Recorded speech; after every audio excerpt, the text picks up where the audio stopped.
What is the best way to prove an inequality? Well, it actually depends on the inequality itself.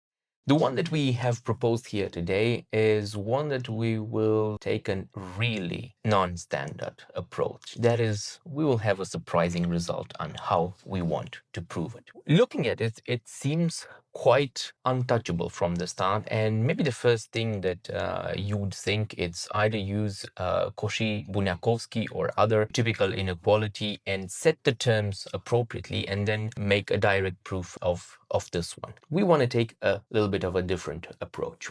Let's take, for example, A1, A2, AN, and just put segments on a line that have this length here.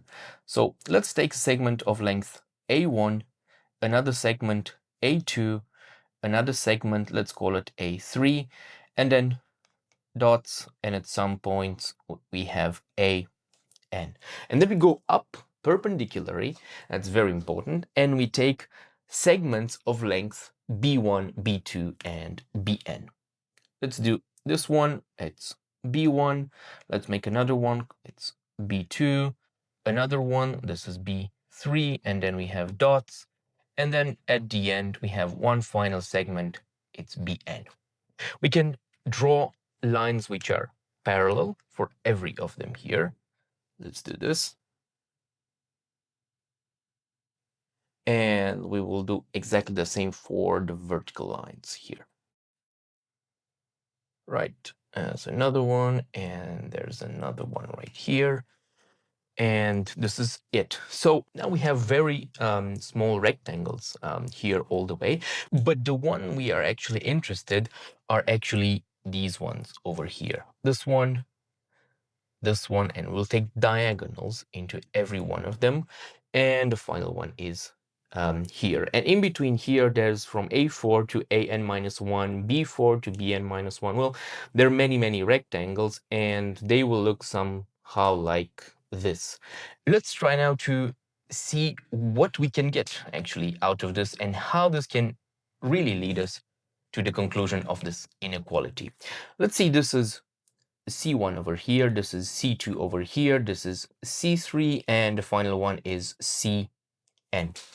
And we have C1 equal to square root of A1 squared plus B1 squared. A1 squared plus B1 squared. And this is because right here we have a rectangle, this is a right triangle, and these two are the sides, and this is the hypotenuse. Well, this is Pythagoras theory all the way.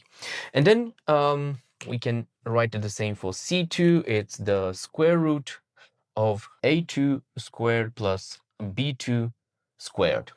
We have the C3, well, you've guessed it, square root A3 squared plus B3 squared, and then we have all the way to Cn equals the square root of An squared plus Bn squared. Now, looking at another aspect here, we can also connect these 2 points right here, this one and this one. And we're going to do it straight by drawing a line. Let's call this point P1 and this one P2. And we have P1, P2. This one is a little bit different. This one is also a hypotenuse in a right triangle, but the right triangle would be this one right here and the other side right here. So we can write Pythagoras theorem also for this triangle, and we will have here the sum of all the a's, a1 plus an squared, and on the other side we have the sum of all b's, so it's b1 plus bn squared. And now the interesting thing to observe is the following, that we have here P1 and P2, which are 2 points in the plane, and P1, P2, it's the straight line in between them. And then we have a series of intermediate points like this one, and this one, and this one, and some other points here, and then finally this one, which are points that are used to connect P1 and P2 via a different road. And obviously, this is a fundamental axiom in geometry. It's that P1, P2 is always smaller or equal than C1 plus C2 plus Cn. And the reason is quite simple. It's because the shortest path between 2 points, well, that's the straight line. And C1, C2, C3, and Cn follow a zigzag line. So that's obviously P1, P2 is always smaller or equal than the sum of all the other different potential paths.